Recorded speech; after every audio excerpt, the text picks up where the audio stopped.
My name is David Alexander. I'm a professor in physics and astronomy at Rice University in Houston, Texas. Rice is a small private university, but one of the top universities in the country. I'm originally from Scotland. My other job at Rice is the director of the Space Institute, and with that position I work a lot with the NASA Johnson Space Center and other NASA centers around the country. A memory of the first time you heard about the man being on the moon. Have you got a memory linked to it, or? No, I'm old enough to have been there, but I grew up in a very poor family, and so we didn't have TV, and my parents were working hard people, so they were not focused on science and these other things. So it's only later that I was always interested in astronomy, and since moving to Houston I've become very excited about the fact that we had people on the moon. So would you say that it's a great time now for space and technology like that? Because I've got the feeling that everybody wants to go to Mars or things like that. I think it is. I think one of the key aspects of that is that even more so now, the government organizations, European Union with ESA, obviously NASA in the US, the Russian Federation, the Chinese, a lot of them are starting to work more closely with commercial companies.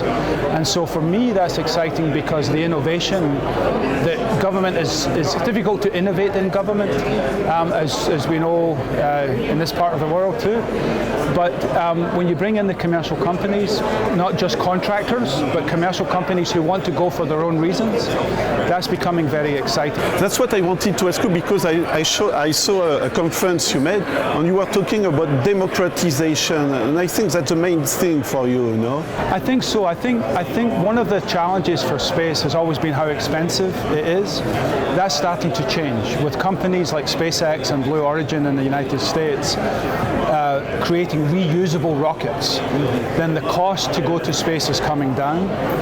More people are developing essentially passenger planes that can go into space, Virgin Galactic and so on. And so it's still expensive, but it's becoming less so. And so on one hand, more people will be able to go to space for vacation.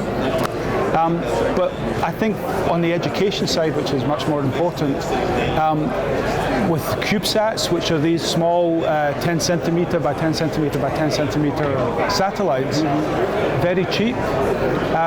School children are creating space missions, and so space is kind of opening up to everyone and all, for a whole range of purposes, for commercial, to sell data to people, for science, for education.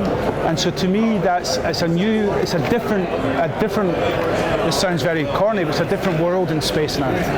It's really exciting to be part of it. So what is more important, a base on the moon or going directly to Mars? I'm not sure important is the right word. I think in order to successfully go to Mars for a sustainable purpose, we really need to create the capability by going to the moon, especially with humans, because the moon is only 3 days away if there's a problem. Mars is 4 months. If there's a problem in Mars, it's going to be hard to get those people back.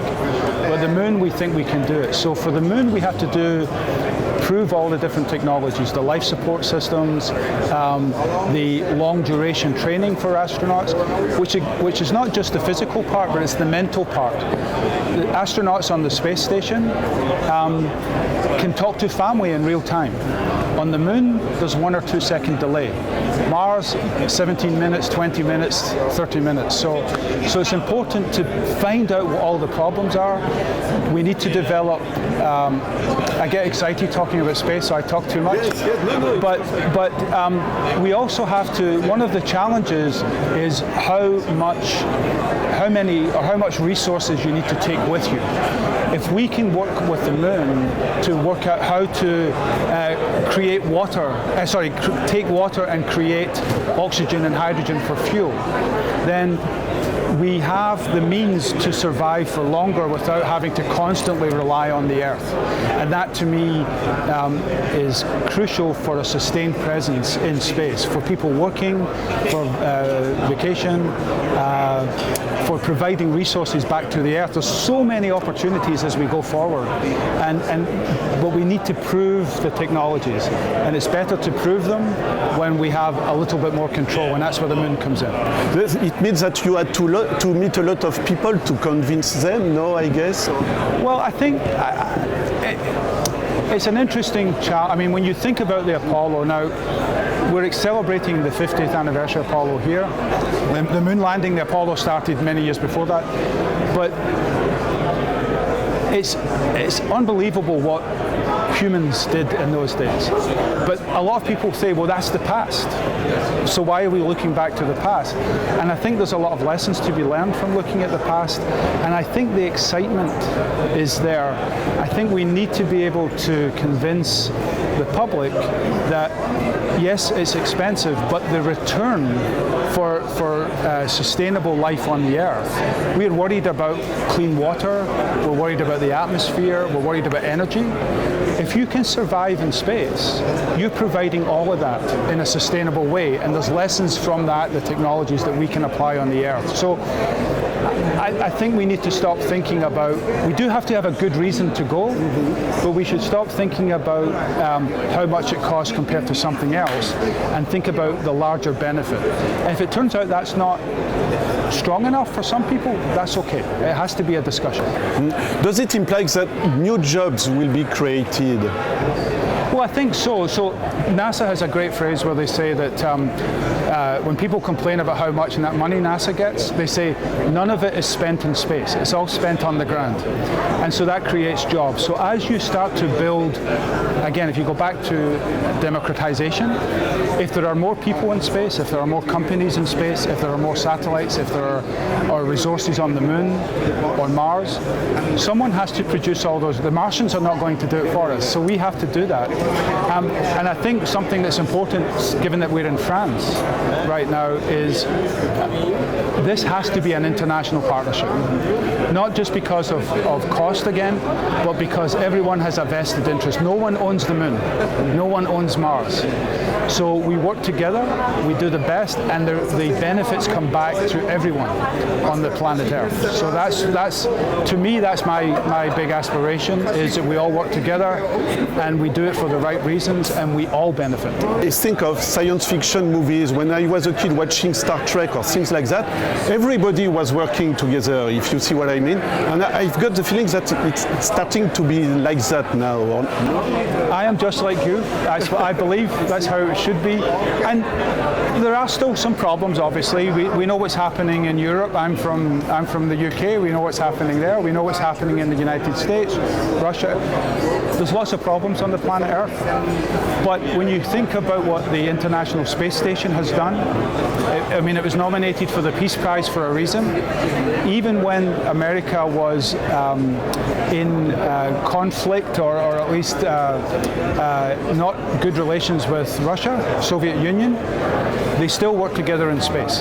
That led to the space station, and now we have the European Union there, we have Japan, and so that's a very great example of what people can do when they have a common goal.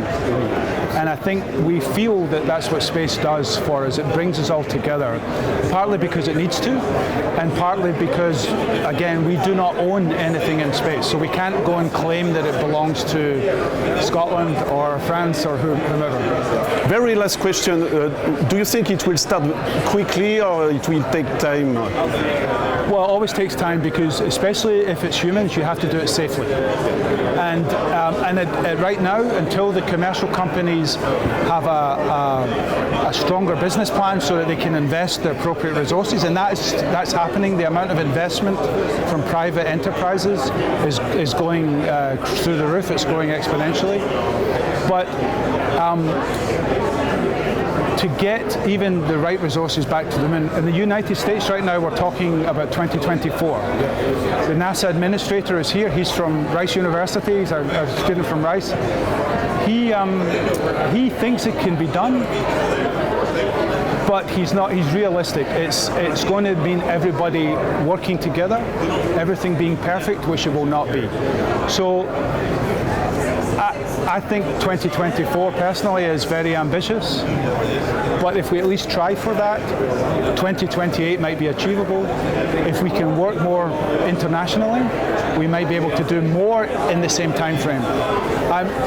It's much better to be an optimist than a pessimist when it comes to this.